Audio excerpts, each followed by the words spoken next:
علی بن ابی طالب کو دیا، اوس کا پرچم اسید بن حزیر رضی اللہ عنہ کو، اور خزرج کا پرچم حباب بن منذر کو، اور کچھ دوسرے پرچم دوسرے قبائل کو دیے۔ 2 زرہیں پہنی، سر اور چہرے پر خود رکھا۔ اس کے بعد ہراول دستے نے وادی میں اترنا شروع کیا۔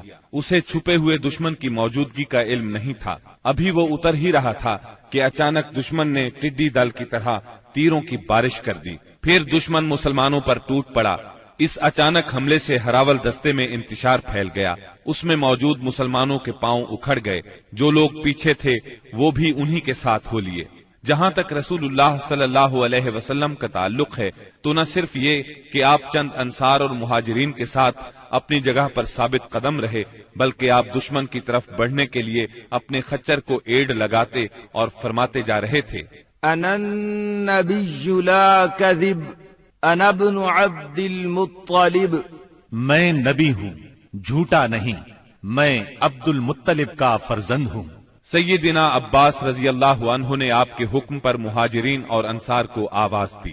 یہ آواز سنتے ہی ہر طرف سے مسلمان رسول اللہ صلی اللہ علیہ وسلم کے گرد جمع ہونے لگے، اور اللہ نے اپنے رسول اور مسلمانوں پر سکینت طاری کر دی اور اندیکھا لشکر اتارا۔ چنانچہ مسلمانوں نے پلٹ کر حملہ کر دیا اور دھواں دار جنگ شروع ہو گئی۔ ایسے میں اللہ کے رسول صلی اللہ علیہ وسلم نے فرمایا، اب چولہا گرم ہو گیا ہے۔ پھر آپ نے ایک مٹھی میں مٹی لے کر ان کے چہروں پر ماری اور فرمایا، شاہت الوجوہ، چہرے بگڑ جائیں۔ اس مٹی سے ان کی آنکھیں بھر گئیں۔ اس کے بعد ان کی دھار کند اور ان کا کام پچھڑتا چلا گیا، یہاں تک کہ وہ پراگندہ ہو کر بھاگ نکلے، اور مسلمانوں نے مارتے کاٹتے ان کا پیچھا کیا۔ چنانچہ عورتوں اور بچوں کو پکڑ لیا اور بہت سے فوجیوں کو گرفتار کر لیا۔ اس دن سیدنا خالد بن ولید رضی اللہ عنہ کو بھی بہت زخم آئے۔ ادھر رسول اللہ صلی اللہ علیہ وسلم کے ساتھ اللہ کی عنایت دیکھ کر بہت سے مشرکین مسلمان ہو گئے۔ مشرکین بھاگے تو 3 گروہوں میں تقسیم ہو گئے۔ سب سے بڑا گروہ طائف کی طرف بھاگا، دوسرے گروہ نے نخلا کا رخ کیا، اور تیسرے گروہ نے اوتاس میں مورچہ بندی کی۔ آپ نے اوتاس میں ابو موسیٰ اشعری رضی اللہ عنہ کے چچا ابو عامر اشعری رضی اللہ عنہ کو صحابہ کی ایک جماعت کے ساتھ بھیجا۔ انہوں نے دشمنوں کو مار کاٹ اور بھگا کر سارے مال غنیمت پر قبضہ کر لیا۔ البتہ ابو عامر اشعری رضی اللہ عنہ خود اس معرکے میں شہید ہو گئے، اور ان کی جگہ ابو موسیٰ اشعری رضی اللہ عنہ نے سنبھالی اور کامیاب و کامران لوٹے۔ دوسری طرف مسلمانوں کی ایک جماعت نے نخلا بھاگنے والوں کا تعاقب کیا، درید بن سما کو جا پکڑا اور اسے قتل کر دیا۔ رسول اللہ صلی اللہ علیہ وسلم نے مال غنیمت اور قیدیوں کو جمع کرنے کا حکم دیا۔ اس کی کل تعداد یہ تھی، اونٹ قریباً 24,000، بکریاں 40,000 سے زیادہ، چاندی 4,000 اوقیہ یعنی 1,60,000 درہم، عورتیں اور بچے 6,000۔ ان سب کو جعرانہ میں جمع کر کے سیدنا مسعود بن عمرو غفاری رضی اللہ عنہ کو ان کا نگران مقرر فرمایا۔ اس کے بعد آپ نے طائف کی طرف توجہ فرمائی۔ آپ خود اس سمت میں بڑھے۔ طائف مکہ سے 60 میل کے فاصلے پر ایک سرسبز پہاڑ کے دامن میں واقع ہے۔ آپ نے طائف کا محاصرہ کر لیا۔ یہ محاصرہ 20 دن تک جاری رہا، لیکن شہر فتح نہ ہو سکا۔ محاصرہ چھوڑ کر آپ جعرانہ کے مقام پر تشریف لائے۔ یہاں مال غنیمت ذخیرہ کیا گیا تھا۔ رسول اللہ صلی اللہ علیہ وسلم طائف سے جعرانہ واپس آ کر 10 دن سے زیادہ ٹھہرے رہے۔ مال غنیمت تقسیم نہ فرمایا۔ آپ کو انتظار تھا کہ حوازن توبہ کر کے آ جائیں اور اپنے مال اور قیدی واپس لے جائیں، لیکن جب وہ نہ آئے تو آپ نے مال غنیمت میں سے خمس یعنی 5واں حصہ نکالا اور تالیف قلب کے لیے کمزور اسلام والوں کو عطا فرمایا۔ کچھ ایسے لوگوں کو بھی دیا جو ابھی تک مسلمان نہیں ہوئے تھے، تاکہ ان کی نظروں میں اسلام محبوب ہو جائے۔ انصار کو رسول اللہ صلی اللہ علیہ وسلم کے اس فعل پر حیرت ہوئی کہ آپ نے تالیف قلوب کی خاطر اندازے سے بڑھ کر عطیے دیے اور انصار کو کچھ نہ دیا۔ چنانچہ بعض انصار نے کہا، یہ کیسی تعجب کی بات ہے کہ آپ قریش کو دے رہے ہیں اور ہمیں چھوڑ رہے ہیں، حالانکہ ہماری تلواروں سے ان کا خون ٹپک رہا ہے۔ یہ بات انصار کے رئیس سیدنا سعد بن عبادہ رضی اللہ عنہ نے آپ تک پہنچائی۔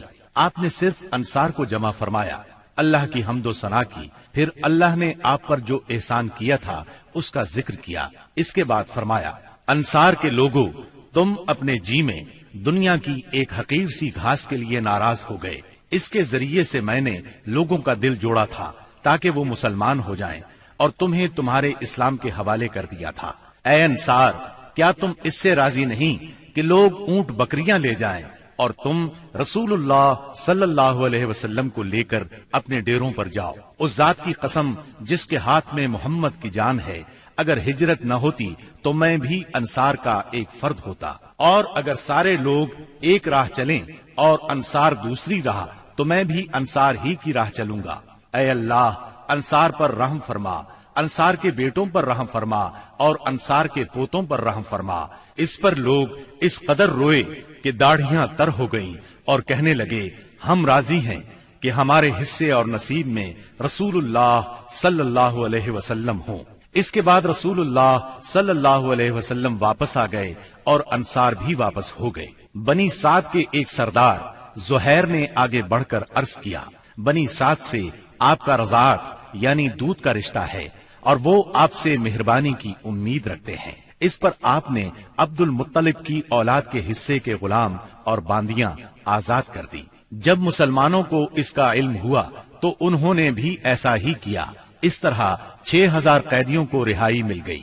مال غنیمت کی تقسیم سے فارغ ہو کر رسول اللہ صلی اللہ علیہ وسلم نے عمرے کا احرام باندھا۔ یہی عمرہ جعرانہ ہے۔ عمرے سے فارغ ہو کر مدینہ واپسی کی راہ لی اور ذیقعد میں 6 دن یا 3 دن باقی تھے جب آپ مدینہ منورہ پہنچے۔ محرم 9 ہجری میں مدینہ منورہ خبر پہنچی کہ بنو تمیم قبائل کو جزیہ نہ دینے پر اکسا رہے ہیں۔ رسول اللہ صلی اللہ علیہ وسلم نے عیینہ بن حصن فزاری کی قیادت میں 50 سواروں کا ایک دستہ بھیجا۔ انہوں نے صحرا میں حملہ کر کے ان کے 11 آدمی، 21 عورتیں اور بچے گرفتار کر لیے اور انہیں مدینہ لے آئے۔ اس کے بعد بنو تمیم کے 10 سردار آئے اور شاعری اور خطابت کے مقابلے کی خواہش ظاہر کی۔ چنانچہ ان کے خطیب اتارد بن حاجب نے خطبہ دیا۔ اس کا جواب سیدنا ثابت بن قیس رضی اللہ عنہ نے دیا۔ پھر ان کے شاعر زبرقان بن بدر نے اشعار کہے۔ جواب میں سیدنا حسان بن ثابت رضی اللہ عنہ نے اپنے اشعار پیش کیے۔ انہوں نے اسلام کے خطیب اور شاعر کی فضیلت کا اعتراف کیا اور مسلمان ہو گئے۔ رسول اللہ صلی اللہ علیہ وسلم نے ان کے قیدی واپس کر دیے اور انہیں بہترین تحائف سے نوازا۔ رجب 9 ہجری میں نبی کریم صلی اللہ علیہ وسلم کو اطلاع ملی کہ ہرقل قیصر روم مسلمانوں کے خلاف جنگ کرنے کے لیے زبردست تیاریاں کر رہا ہے۔ آپ نے مناسب خیال کیا کہ آگے بڑھ کر دشمن کا راستہ روک لیا جائے۔ چنانچہ آپ نے مجاہدین کو تیاری کا حکم دیا اور اپنے حلیف قبائل سے مدد بھی طلب فرمائی۔ منافقوں نے مسلمانوں کو یہ کہہ کر بہکانا شروع کیا کہ اس جنگ میں جانا موت کو دعوت دینا ہے، کیونکہ یہ اعراب کی جنگ نہیں بلکہ قیصر روم کی فوج کا مقابلہ ہے۔ رسول اللہ صلی اللہ علیہ وسلم نے مالداروں کو غریب لوگوں کی تیاری میں مدد دینے کی ترغیب دی۔ مالدار حضرات سے جو کچھ ہو سکا لے آئے۔ سب سے پہلے سیدنا ابو بکر صدیق رضی اللہ عنہ اپنا سارا مال لے آئے۔ یہ 4000 درہم تھے۔ رسول اللہ صلی اللہ علیہ وسلم نے پوچھا، اپنے اہل کے لیے بھی کچھ باقی چھوڑا ہے؟ سیدنا ابو بکر صدیق رضی اللہ عنہ نے جواب میں عرض کیا، ان کے لیے اللہ اور اس کے رسول کو چھوڑا ہے۔ سیدنا عمر رضی اللہ عنہ اپنا آدھا مال لائے۔ سیدنا عثمان بن عفان رضی اللہ عنہ کے متعلق کہا جاتا ہے کہ انہوں نے 10,000 دینار، پالان اور کجاوے سمیت 300 اونٹ اور 50 گھوڑے دیے۔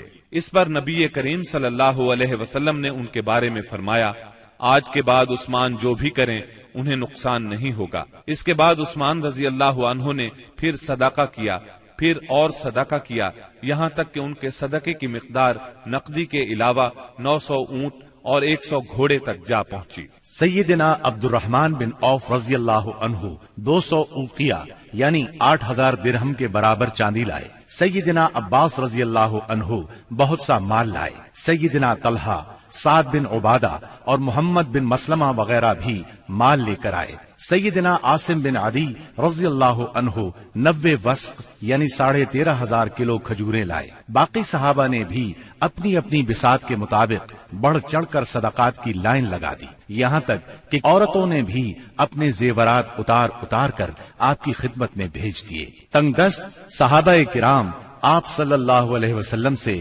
سواری طلب کرنے کے لیے آئے۔ آپ نے فرمایا، میں کچھ نہیں پاتا جس پر آپ لوگوں کو سوار کروں۔ وہ اس حالت میں واپس لوٹے کہ ان کی آنکھیں آنسو بہا رہی تھیں، اس لیے کہ وہ کچھ خرچ کرنے کو بھی نہ پا سکے۔ چنانچہ ان حضرات کو سیدنا عباس اور سیدنا عثمان رضی اللہ عنہما نے تیار کیا۔ نبی کریم صلی اللہ علیہ وسلم نے مدینہ منورہ کا انتظام محمد بن مسلمہ کو سونپا۔ بال بچوں پر سیدنا علی رضی اللہ عنہ کو مقرر فرمایا، خود لشکر لے کر تبوک کی طرف روانہ ہوئے۔ تبوک شام کی سرحد پر واقع ہے۔ نبی کریم صلی اللہ علیہ وسلم نے سب سے بڑا علم سیدنا ابو بکر صدیق رضی اللہ عنہ کے سپرد کیا اور پھر ہر قبیلے کا جھنڈا اس کے سردار کے حوالے کیا۔ غرض اسلام کا یہ لشکر 14 دن میں تبوک پہنچ گیا۔ جب قیصر روم ہرقل کو مسلمانوں کے جوش، جذبے اور تیاری کی اطلاع ملی تو اس نے جنگ کا ارادہ ترک کر دیا۔ آپ نے 20 روز وہاں قیام فرمایا۔ اسی مقام پر قیصر روم کے ماتحت حکام نے آپ سے امان طلب کر کے جزیہ دینا قبول کیا۔ اس کے بعد لشکر اسلام جنگ کے بغیر اپنا مقصد حاصل کر کے واپس لوٹ آیا۔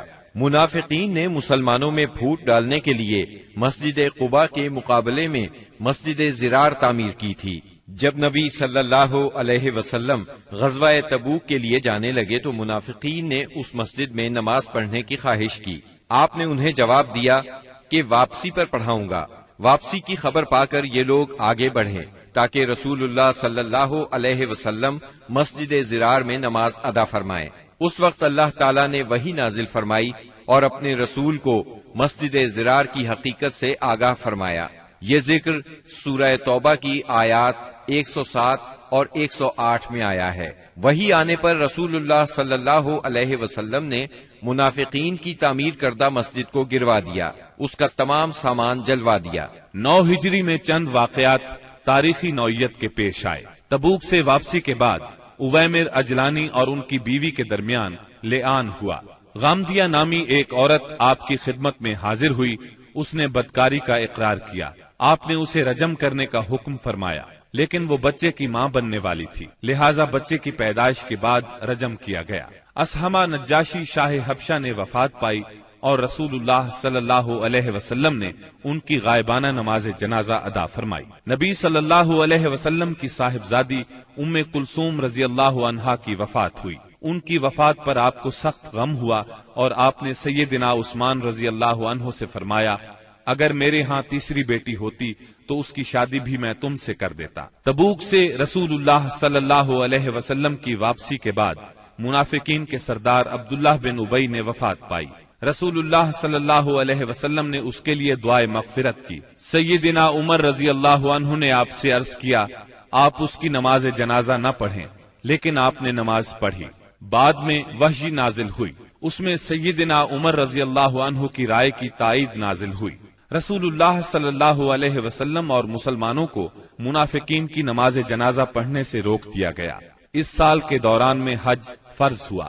رسول اللہ صلی اللہ علیہ وسلم نے 300 صحابہ کرام کا ایک قافلہ حج کے لیے روانہ فرمایا۔ سیدنا ابو بکر صدیق رضی اللہ عنہ کو امیر حج مقرر کیا اور انہیں ہدایت کر دی کہ سب کو حج کا اسلامی طریقہ بتائیں۔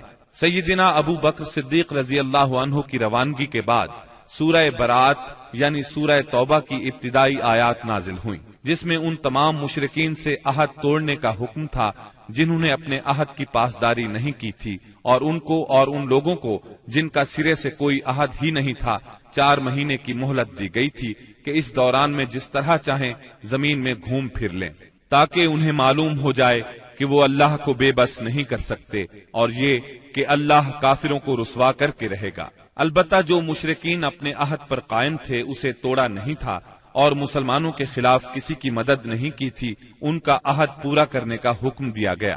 آپ نے سیدنا علی رضی اللہ عنہ کو یہ آیات دے کر ناقہ پر سوار کیا اور روانہ فرمایا۔ انہوں نے حجاج کے قافلے کو راستے ہی میں جا لیا۔ سیدنا ابو بکر صدیق رضی اللہ عنہ نے امیر حج ہونے کی حیثیت سے ارکان حج ادا کیے، اور اس کے بعد سیدنا علی رضی اللہ عنہ نے سورہ برات کی ابتدائی آیات سنائی۔ اس کے بعد سیدنا ابو بکر صدیق رضی اللہ عنہ نے صحابہ کرام کی ایک جماعت بھیج کر یہ اعلان کر دیا کہ اس سال کے بعد کوئی مشرک حج نہیں کر سکتا اور نہ کوئی ننگا آدمی بیت اللہ کا طواف کر سکتا ہے۔ یہ اعلان گویا جزیرت العرب سے بت پرستی کے خاتمے کا اعلان تھا، یعنی اس سال کے بعد بت پرستی کے لیے آمد و رفت کی کوئی گنجائش نہیں۔ غیر مسلم قوموں کے لیے جزیے کی ادائیگی کی فرضیت اور سود کی ممانعت کا حکم نازل ہوا۔ رسول اللہ صلی اللہ علیہ وسلم جو ہی تبوک سے مدینے واپس آئے، وفود کی آمد کا سلسلہ شروع ہو گیا۔ یہ سلسلہ اگلے برس 10 ہجری تک جاری رہا۔ عرب کے قبیلوں اور خاندانوں نے اپنے اپنے نمائندے بھیجے اور بعض رؤسا، غلام، یتیم، غربا اور خواتین بذات خود مدینہ منورہ آئے تاکہ اسلام اور پیغمبر اسلام کے بارے میں پتہ لگائیں اور خود اپنی آنکھوں سے سب کچھ دیکھ لیں۔ جب یہ لوگ مدینہ آ کر قیام کرتے اور آپ کو دیکھتے تو بعض لوگ تو دیکھتے ہی پکار اٹھتے، اللہ کی قسم یہ چہرہ کسی جھوٹے نبی کا نہیں ہو سکتا۔ اس کے بعد اسلام قبول کر لیتے۔ جب جزیرہ عرب میں دعوت و تبلیغ مکمل ہو گئی اور اللہ نے اہل ایمان کی ایک ایسی جماعت پیدا فرما دی جو دعوت کی حفاظت کی ضامن اور اسے زمین کے کونے کونے تک پہنچانے کی کفیل تھی، تو اللہ تعالی نے چاہا کہ رسول اللہ صلی اللہ علیہ وسلم کو انتقال سے قبل ان کی جہد پیہم کا ثمرہ بھی دکھلا دے۔ چنانچہ آپ کو ذی الحج 10 ہجری میں بیت اللہ کے حج سے مشرف فرمایا۔ آپ نے حج کا ارادہ فرمایا تو لوگوں میں اس کا اعلان کر دیا۔ آپ کا ارادہ حج سن کر تمام عرب ساتھ جانے کے لیے ٹوٹ پڑا۔ ہفتے کے دن 26 ذیقعد کو آپ نے کوچ کی تیاری فرمائی، بالوں میں کنگھی کی، تیل لگایا، تہبند پہنا، چادر اوڑھی اور ظہر کی نماز کے بعد مدینے سے چل پڑے اور عصر سے پہلے ذوالحلیفہ پہنچ گئے۔ وہاں پہنچ کر 2 رکعت نماز عصر پڑھی اور رات بھر خیمہ زن رہے۔ صبح ہوئی تو صحابہ کرام سے فرمایا، رات میرے پروردگار کی طرف سے ایک آنے والا آیا، اس نے کہا اس مبارک وادی میں نماز پڑھو اور کہو حج میں عمرہ ہے۔ اس کے بعد آپ صلی اللہ علیہ وسلم نے اپنا سفر جاری رکھا۔ ہفتہ بھر بعد مکے کے قریب پہنچے تو ذی طوا میں رات گزاری اور وہیں نماز فجر پڑھ کر غسل فرمایا، پھر مسجد حرام میں داخل ہوئے۔ یہ اتوار 4 ذی الحج کی صبح تھی۔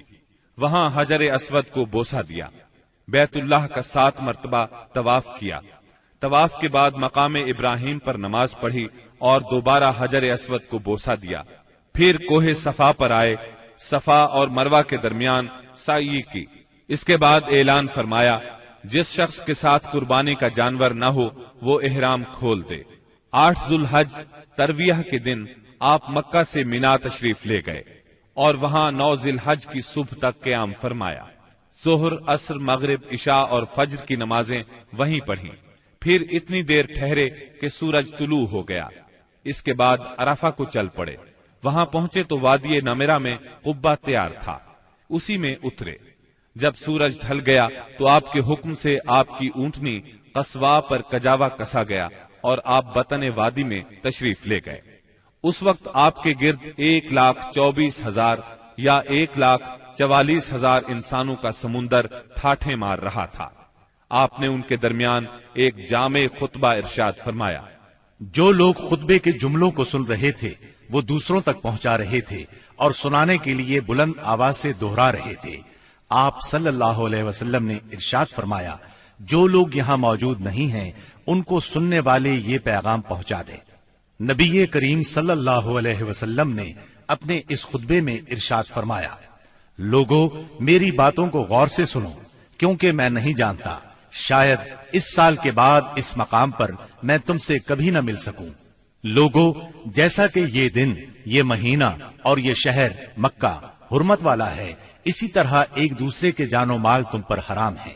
سن لو، جاہلیت کی ہر چیز میرے پاؤں تلے روند دی گئی، جاہلیت کے خون بھی ختم کر دیے گئے، اور ہمارے خون میں سے پہلا خون ربیعہ بن حارث کے بیٹے کا خون ہے، میں اس کو ختم کر رہا ہوں۔